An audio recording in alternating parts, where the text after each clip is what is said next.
Déjouant les pièges d'une neige printanière, Lara Goudberami a réalisé vendredi l'opération idéale dans le première descente de Crans-Montana. Avec son 4e succès d'affilée en Coupe du Monde, elle creuse l'écart sur Mikaela Shiffrin au classement général. La Suissesse a assommé la concurrence dans le secteur le plus technique de la piste du Mont Lachaud, taillant des courbes parfaites pour l'emporter avec 21/100 sur sa compatriote Jasmine Fleury, championne du monde en titre de la spécialité, et l'Autrichienne Cornelia Wetter, 2e ex aequo. À bientôt 33 ans, Lara Goudberami juge prématuré d'envisager un deuxième gros globe de ski alpin, 8 ans après le premier, mais poursuit son hiver de rêve avec une 7e victoire cette saison, la 4e consécutive dans 3 disciplines différentes, géant, super-G et descente, et la 44e de sa carrière. Dernièrement, j'arrive à être très solide sur les skis, a commenté la Tessinoise au micro de la RTS, expliquant avoir réussi à récupérer beaucoup de petites situations qui auraient pu devenir dangereuses sur la neige molle de Crans-Montana, sur un versant ensoleillé du Valais suisse. Boulevard en vitesse.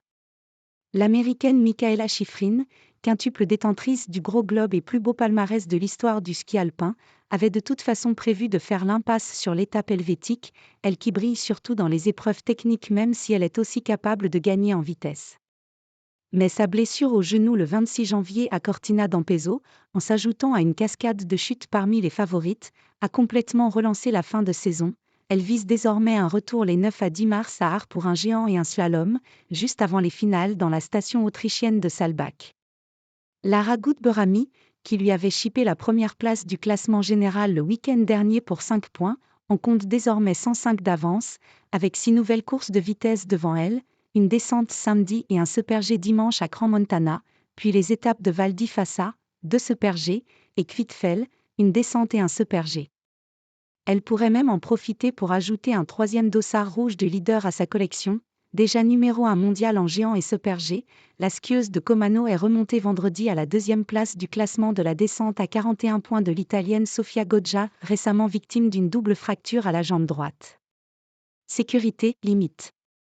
Encore faut-il que les conditions météo ne compromettent pas la fin de saison, alors que la douceur printanière creuse et bosselle inévitablement les pistes, sur une neige salée et injectée d'eau.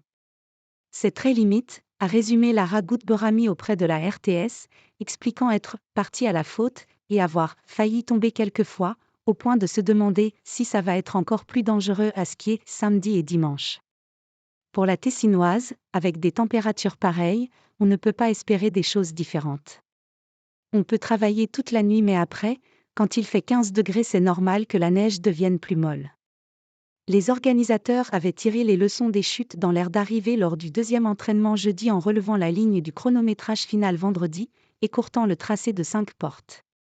Mais selon Lara Goudberami, c'est aussi légitime de se demander si la sécurité est là, dans une saison déjà marquée par un tel enchaînement de blessures que 6 des 15 meilleures descendeuses mondiales manquent à l'appel à Crans-Montana.